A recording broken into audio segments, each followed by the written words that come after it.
बहुत सारे लोग ऐसा कह रहे हैं जो कोलकाता में हैं, उनका कहना है कि अगर ममता बनर्जी ने अपने भतीजे को सियासी तौर पर आगे बढ़ाने का प्रयास न किया होता तो शायद उनकी पार्टी में ऐसी भगदड़ अभी नहीं मचती, क्योंकि बहुत सारे ऐसे नेता हैं जो खुद को ऐसा मानकर चल रहे थे कि ममता के बाद शायद मुझे मौका मिल जाए, लेकिन जब उन्होंने अपने भतीजे को आगे बढ़ाने की कोशिश की और लगातार उनकी ताकत बढ़ाती चली गई, जैसा कि बीच बीच में खबरें भी आती थी, जब इनकी सरकार थी तब भी आती थी कि अभिषेक का अपना एक गुट है युवा नेताओं का, वो अपनी मर्जी से बहुत कुछ करते हैं, और ये चीजें बहुत सारे नेताओं को अखर रही थी। जो पुराने नेता थे, जो 20 साल 30 साल 40 साल से ममता के साथ थे, उनको लग रहा था कि ये नया लड़का अभी का आया जिसने ना पार्टी बनाते वक्त ममता के साथ था, वो कैसे इतने फैसले ले सकता है। क्या आपको लगता है कि भतीजे की वजह से भी बहुत कुछ झेलना पड़ रहा है ममता को? अब अभिषेक बनर्जी कोई तो पहली बार प्राथमिकता में तो नहीं है, पहले से है।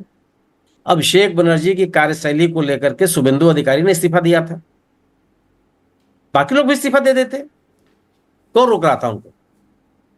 और क्या अगर अगर आप सत्ता के दबाव में इस्तीफा दे रहे हैं तो अभिषेक बनर्जी का नाम तो बहाना है।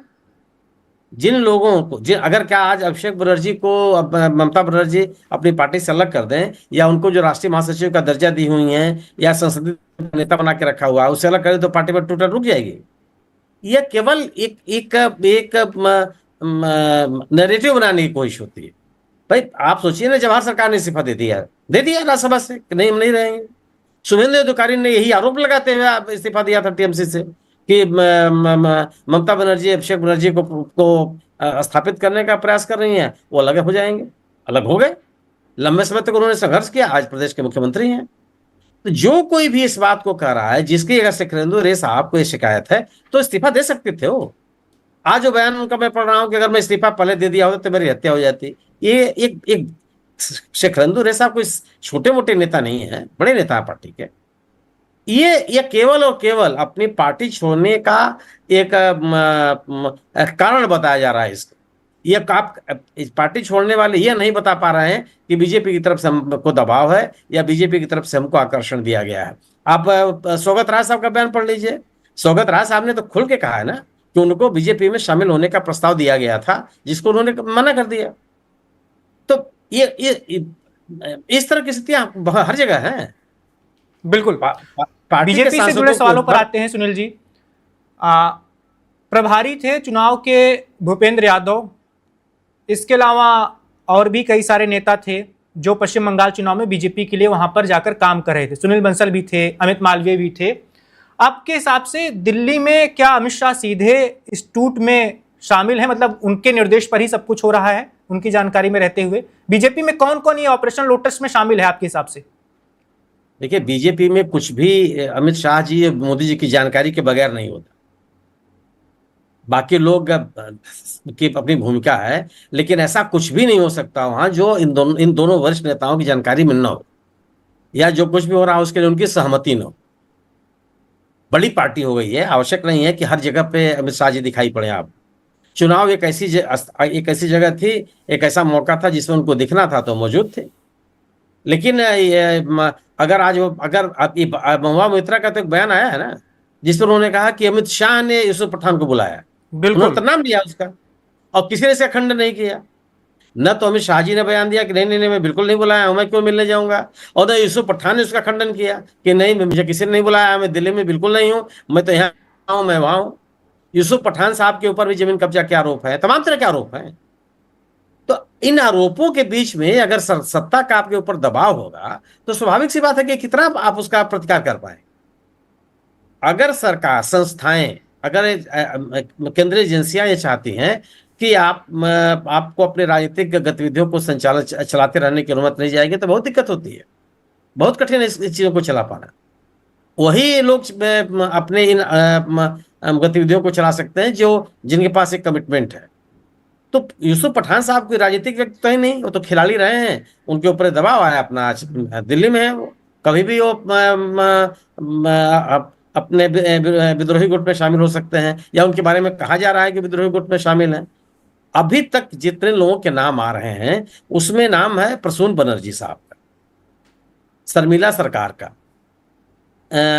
जगदीश बसूनिया, कालीपत सोरेन, अमित मल, बापी हालदार, अबू ताहिर, अरूप चक्रवर्ती और खलीलुर रहमान, ये प्रमुख लोग हैं जिनका नाम है। और इन लोगों को लीड करने वाले लोगों में कोकिला घोष हैं, और ये आपके शुभेंदु अधिकारी साहब हैं, शुभेंदु, ये शेखरेंदु रे, ये दो बिल्कुल दो बड़े नाम जिनको लोग पहचानते हैं, और जिनके बारे में कहा जाता है कि जो लोकसभा में जिसकी बात कही जा रही है कि मैं लिख करके दिया है कोकिला घोष ने कि हमको अलग बैठने का इंतजाम किया जाए।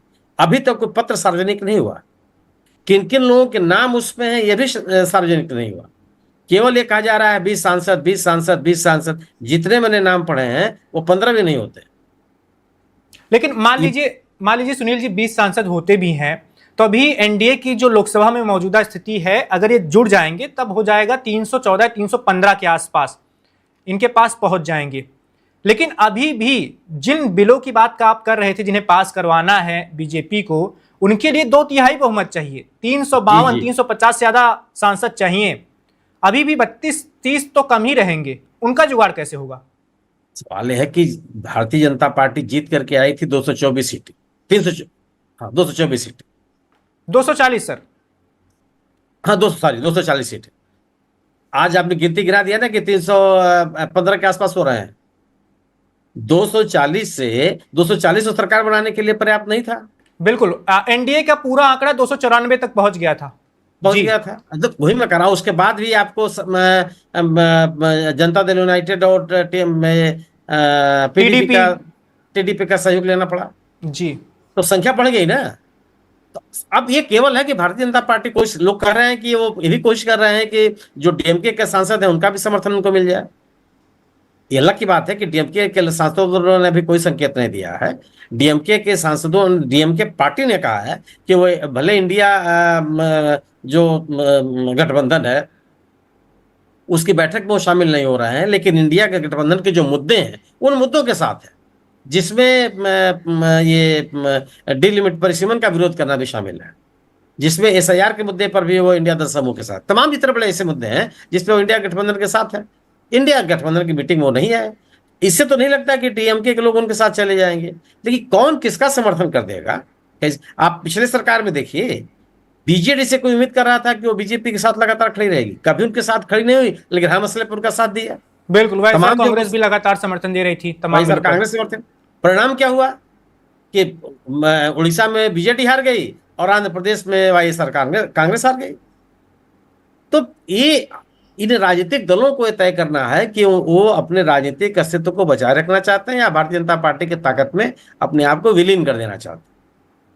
तो ये आपका कहना बिल्कुल सही है कि टीएमसी सांसदों के मिल जाने के बावजूद भी 2/3 बहुमत नहीं मिलता, लेकिन यह कि कोशिश में तो लगे हुए हैं ना।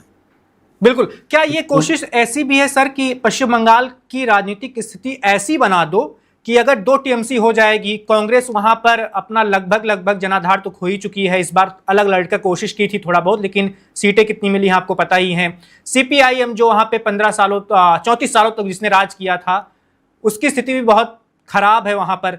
तो ऐसे में टीएमसी जो मजबूत है वो भी 2 टुकड़ों में बढ़ जाएगी, तो बीजेपी के लिए लंबे समय तक पश्चिम बंगाल की सत्ता पर राज करना आसान हो जाएगा, कोई उसे टक्कर देने वाला नहीं होगा।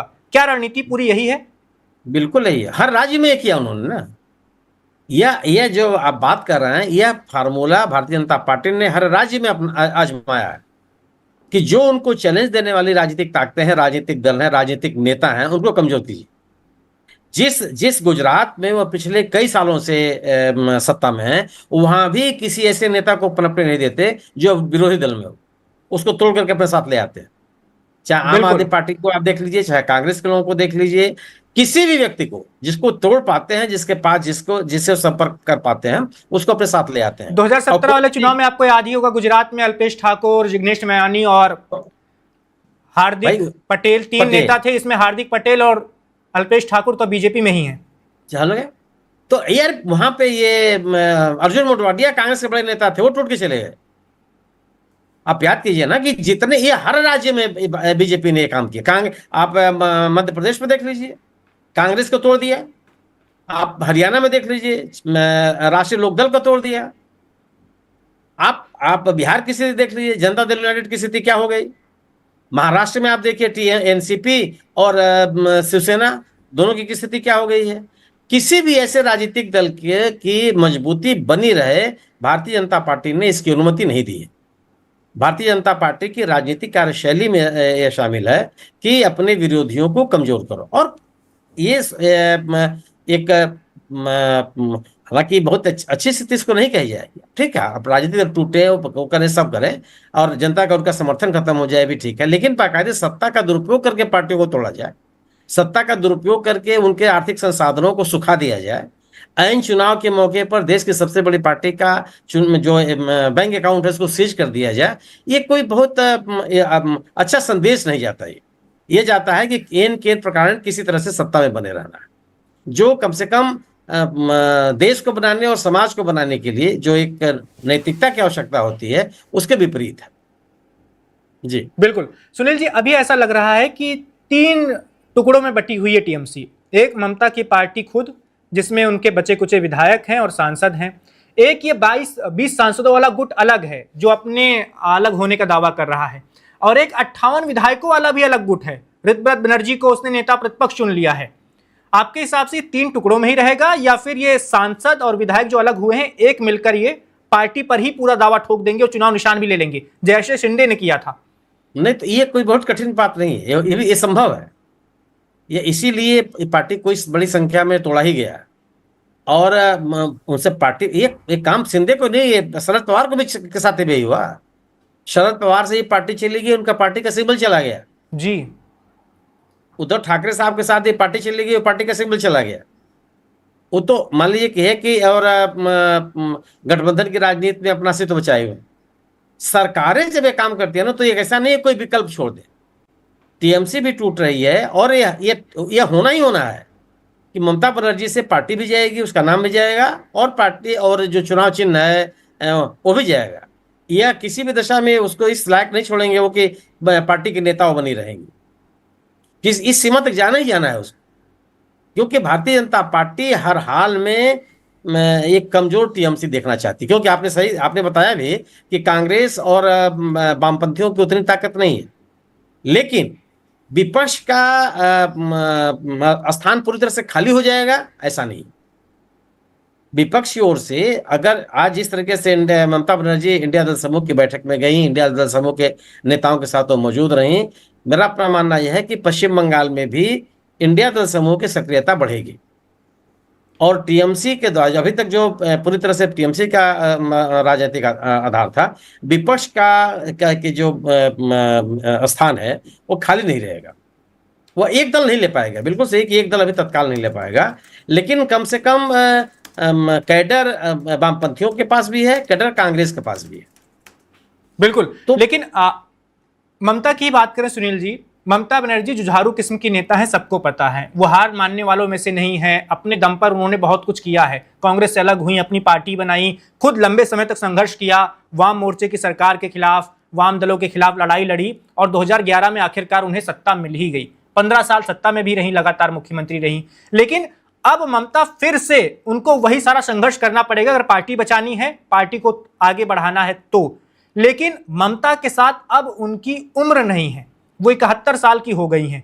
5 सालों के लिए सत्ता गई है, 2021 में जब चुनाव होगा वो 76 साल की हो गई होंगी। क्या आपको लगता है कि अभी उनके अंदर इतनी अंदर से वैसी उनकी शक्ति, उतना बल, ताकत, उनके आत्मबल होगा कि वो फिर से टीएमसी को जोड़कर और 2021 तक फिर से ऐसी स्थिति में पहुंच जाए कि सत्ता फिर से छीन सकें? नहीं, आज के तारीख में 70 साल की उम्र कोई उम्र नहीं होती। 70 साल की उम्र में तमाम नेता हैं जो बाकायदे संघर्ष कर रहे हैं और एक आपके अंदर एक प्रतिबद्धता चाहिए कि आप संघर्ष करने के लिए तैयार हैं कि नहीं। ममता बनर्जी एक संघर्षशील नेता रही हैं और संघर्ष के साथ ही उन्होंने अपनी पार्टी को आगे बढ़ाया है और यही वजह है, अगर उनके संघर्ष की पृष्ठभूमि नहीं होती तो जिस तरीके का भारतीय जनता पार्टी ने क्या आक्रामक चुनाव अभियान चलाया, SIR का जो असर दिखाई पड़ा आपको, उस सब में ममता बनर्जी के इतना टिके रहने की कोई संभावना थी नहीं। वो 41% लोगों का मत अगर वो उनको मिला इस सिलेक्शन में भी, तो ये सामान्य बात नहीं है। और भारतीय जनता पार्टी जैसी मजबूत पार्टी से लड़ना एक बिना एक राजनीतिक प्रतिबद्धता के संभव ही नहीं। उम्र निश्चित 70 साल की उम्र है, लेकिन 70 साल की उम्र इतनी नहीं है कि आपको खारिज कर दिया जाए। बिल्कुल। भारतीय जनता पार्टी के तमाम नेताओं को देख लीजिए आप, जिनकी उम्र क्या है, कौन 40 साल का है, 45 साल का, 50 साल का, जो आपको पहली लाइन में दिखाई पड़े, सब है और पूरी मेहनत से काम करते हैं। एक एक दिन में आधा आधा दर्जन, एक दर्जन सभाओं को संबोधित करते हैं, अपने लोगों के बीच में जाते हैं, देर रात तक बैठकें करते हैं, योजनाएं बनाते हैं, लगातार उपलब्ध रहते हैं लोगों के लिए। तो अगर आप कोई जिस पार्टी को आगे बढ़ना है वो इस अभियान में लगे रहते हैं लोग। आज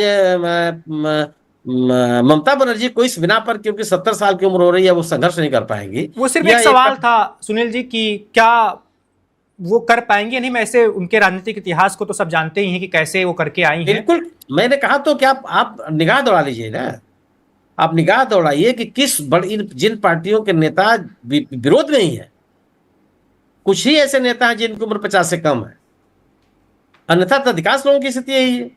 और ये तो संघर्षशील नेता रही ही है। उम्र के आधार पर यह निष्कर्ष निकालना कि वो कर पाएंगे कि नहीं कर पाएंगे बेमानी है। मेरा सवाल इसलिए भी था सर कि देश का सबसे बड़ा सूबा है उत्तर प्रदेश। 2007 से 2012 तक पूर्ण बहुमत की सरकार चलाती है मायावती अपनी खुद की पार्टी की। उनके पास खुद का बहुमत था बीएसपी के पास। सत्ता जाती है, 2017 का चुनाव आता है, उनके पास 206 सीटें थी, वो संख्या आ जाती है 80 पर। उसके 2012 वाले चुनाव में ही 80 पे आ जाती है, 17 में आ जाती है 19 और 22 में आ जाती है सिर्फ 1। मायावती अभी सिर्फ घर में रहती हैं, घर से दफ्तर जाती हैं, कभी कभार अंबेडकर जी की जयंती हुई तो एक प्रेस कॉन्फ्रेंस कर देती हैं, गिनी चुनी रैलियां करती हैं, वो भी कभी कभार। राजनीतिक तौर पर उन्होंने एक तरह से कह ले सन्यासी ले लिया है। 70 साल की वो भी हैं। क्या ममता ऐसा कुछ नहीं कर सकती हैं अगर जांच एजेंसियों की ज्यादा दबाव पड़ा केंद्र का? आपने तो खुद जवाब दे दिया। आपके इस वक्तव्य में ही आपके सवाल का जवाब है। वह घर से नहीं निकलती, ममता बनर्जी के साथ तो लागू नहीं होता। वह राजनीतिक गतिविधियों में शामिल नहीं होती, ममता बनर्जी के साथ तो लागू नहीं होता। उनकी पार्टी टूट रही है, उस टूट को बचाने के लिए लगातार सक्रिय है। मायावती जी के ऊपर, मायावती जी का मत प्रतिशत गिरने का कारण क्या है जो मैं समझता हूं? मायावती जी को कौन लोग वोट देते हैं? जो भारतीय जनता पार्टी से सहमत नहीं है, उनकी राजनीति से सहमत नहीं है, उनके पक्ष में खड़े नहीं हो सकते। वो मायावती जी के साथ जो उनका समर्थक वर्ग है, मायावती जी ने अपने समर्थकों को ध्रुवीकरण के आधार पर तो नहीं तैयार किया ना, सामाजिक सशक्तिकरण के नाम पर उन्होंने तैयार किया। अगर आप जिस भारतीय जनता पार्टी से आप संघर्ष करते रहे हैं, अगर आप उनके पक्ष में खड़े दिखाई पड़ेंगे तो आपका समर्थक आपके साथ क्यों रहेगा? टीएमसी का जो मतदाता है वो बीजेपी का मतदाता तो नहीं है, वह वामपंथियों का मतदाता तो नहीं है। कांग्रेस और वामपंथियों के मतदाता में से ही उन्होंने अपना समर्थक वर्ग तैयार किया है। लेकिन अगर आज और जो भारतीय जनता पार्टी से असहमत है, अगर आज तो ममता बनर्जी, आप जो कह रहे हैं सर, मैं ऐसा समझ पा रहा हूं कि वो मायावती की तरह तो बिल्कुल नहीं बनने जा रही। मायावती जी जैसे पिछले 12-13 सालों से एकदम चुप बैठी हुई हैं सत्ता जाने के बाद से, वैसा तो कुछ वो नहीं करने वाली। लेकिन सर यहां पर एक समानता है। मायावती जी को लेकर कहा जाता है कि उनके खुद के ऊपर तो कोई वैसा लांछन लगा नहीं है, भ्रष्टाचार कोई आरोप लगे नहीं है, लेकिन भाई या भतीजों को लिए ही वो चाहती हैं कि वो सुरक्षित रहें। वो भी, क्या ममता जी को भी अपने भतीजे की सुरक्षा को लेकर डर नहीं होगा? नहीं, मायावती जी की सरकार के ऊपर मायावती खूब भ्रष्टाचार के आरोप लगे, मुकदमे हैं, निजी तौर पर उनके ऊपर नहीं, उनके भाई या तमाम और लोगों पर बात होती है जी। कोई, लेकिन वह उनके ऊपर उनकी सरकार पूरी तरह से भ्रष्टाचार से घिरी हुई कही जाती रही। जी जी। ममता बनर्जी के साथ स्थिति है कि ममता बनर्जी अपने संघर्ष की राजनीति करके निकली हैं। ममता बनर्जी ने कभी यह संकेत नहीं दिया, मैंने जब सत्ता में थी तब भी वो लड़ती हुई दिखाई पड़ी। उन्होंने भारतीय जनता पार्टी सरकार के सामने आमने सामने खड़े होकर के उसका मुकाबला किया। लेकिन सुनील जी, अटल सरकार में ममता जी मंत्री भी रह चुकी हैं। मैं इस सरकार, वो बीजेपी बदल चुकी है जी। अटल बिहारी वाजपेयी की सरकार कहा करती थी कि दल बदल के लिए से बनने वाली सरकार को हम चिमटे से नहीं छुएंगे। आज बीजेपी कहती है कि जैसे कोई उसको परहेज नहीं है। तो वो उस दौर की बात मत, यही तो, और लेकिन के ऊपर ममता बनर्जी के ऊपर तो आरोप लगाया ही जाता है। ममता बनर्जी के ऊपर आरोप लगाया जाता है कि पश्चिम बंगाल में भारतीय जनता पार्टी को लाने वाली ममता बनर्जी है। बिल्कुल, राहुल गांधी ने ऐसा कहा था चुनाव के दौरान। यानी उसके पहले प्रणब मुखर्जी ने कहा है, कई बार कहा है उन्होंने। और स्थिति, और अच्छा, यह कोई आधारहीन बात भी नहीं है। ममता बनर्जी, जो आपने कहा कि अटल बिहारी वाजपेयी सरकार के में शामिल थे, ममता बनर्जी बीजेपी के साथ मिलकर के चुनाव लड़ी। जब चुनाव में उनको अपना समर्थक वर्ग बहुत बढ़ा नहीं, तब उन्होंने बीजेपी का साथ छोड़ा और उन्होंने कांग्रेस का साथ पकड़ा। 2011 के चुनाव में वो कांग्रेस के साथ थे। बिल्कुल बिल्कुल, साथ में चुनाव लड़ा था दोनों ने जी, मिलकर लड़ा था चुनाव।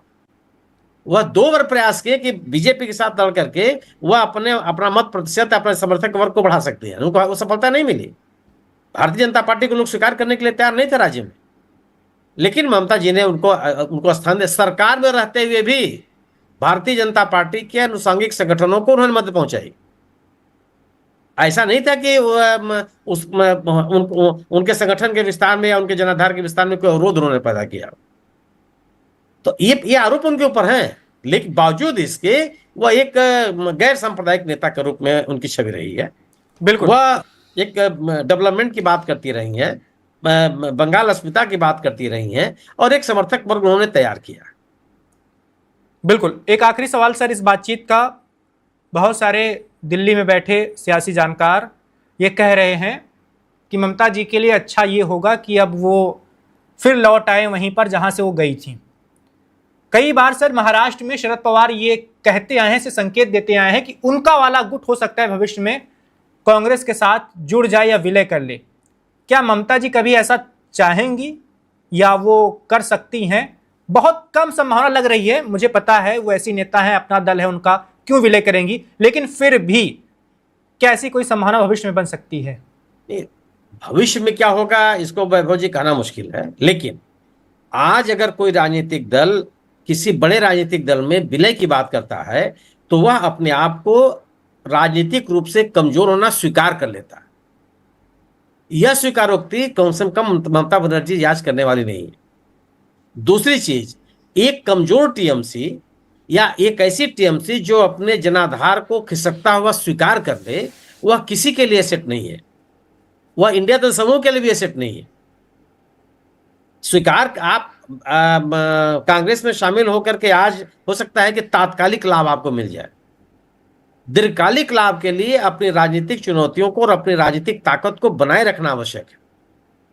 जिस भी संगठन के साथ, जिस भी गठबंधन के साथ आप खड़े होंगे, वहां कम से कम यह रहेगा कि आपके पास एक राजनीतिक ताकत है, एक राजनीतिक पहचान है। तो मुझे ये नहीं लगता कि आज इस बात की पहल कांग्रेस या टीएमसी कोई करेगा। अभी तो ये भी अगर आप ये कहते हैं, हम और आप सभी लोग इस बात की चर्चा करते हैं कि 41% मतदाता अभी भी राज्य का टीएमसी के साथ है।